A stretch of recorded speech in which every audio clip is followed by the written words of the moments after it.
Hey Reddit, I don't even know where to begin. My hands are still shaking, and my heart feels like it's stuck in my throat. I need to get this out somewhere. So here I am, spilling everything to strangers on the internet because I feel like I'm losing my mind. Last night, I was invited to what I thought was a surprise party for a friend's promotion. My wife, Emma, told me she'd be there early to help set things up and asked if I could come a little later to make an entrance.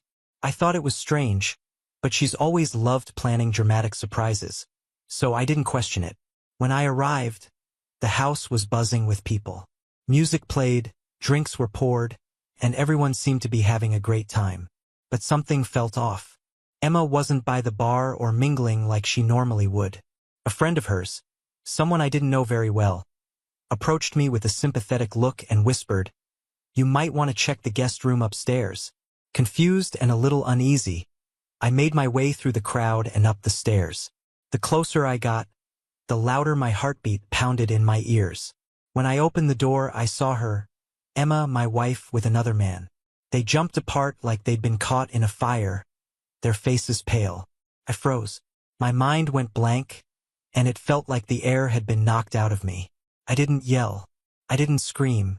I just turned and walked out of the room, out of the house, and into the cold night air.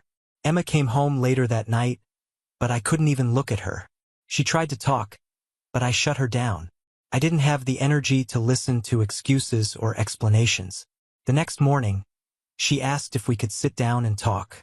Reluctantly, I agreed, though my stomach churned with anger and pain. She poured herself a glass of water and held it like it might give her strength. "I want to talk," she said softly, breaking the silence. I took a long sip of my coffee, setting the mug down deliberately. "Talk then," I said, my voice cold. She sat across from me, wringing her hands nervously. "I know I've hurt you, Jake.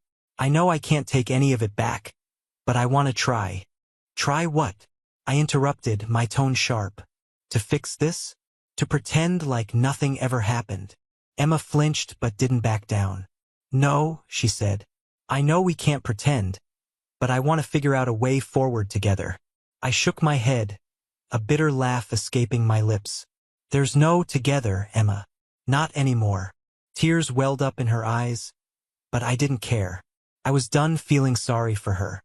I was done feeling sorry for myself. "I made a mistake," she whispered, her voice trembling. "A terrible mistake. But I still love you, Jake. I never stopped loving you." Her words hit me like a punch to the gut. I wanted to believe her. I really did. But how could I? How could I trust anything she said after everything she had done? "Love," I scoffed. "You call this love? Lying to me, sneaking around behind my back, humiliating me in front of your friends? If that's love, Emma, I don't want any part of it." She broke down, sobbing uncontrollably. For a brief moment, I felt a flicker of pity for her. But it wasn't enough. It would never be enough. In the days that followed, I wrestled with my emotions. I was torn between the love I once felt for Emma and the betrayal I couldn't forgive. I knew I had to make a decision. Either try to rebuild what was left of our marriage or walk away for good. In the end, the choice was clear. One morning, I sat Emma down at the kitchen table, the same table where we had shared so many meals and conversations over the years. "I can't do this," I told her, my voice heavy with finality. "I can't pretend like everything's okay. I can't trust you. And without trust, there's nothing left." She nodded, tears streaming down her face. "I understand," she whispered. "I'm sorry, Jake, for everything." I gave her a small, sad smile. "So am I." And just like that, it was over. The divorce was quick and quiet. There were no screaming matches, no bitter fights over who got what. Emma moved out, and I stayed in the house, though it no longer felt like home. In the months that followed, I tried to rebuild my life one day at a time. Some days were better than others. Some days, I even found myself laughing again. But the nights were still hard. The memories still lingered, lurking in the shadows, ready to remind me of everything I had lost.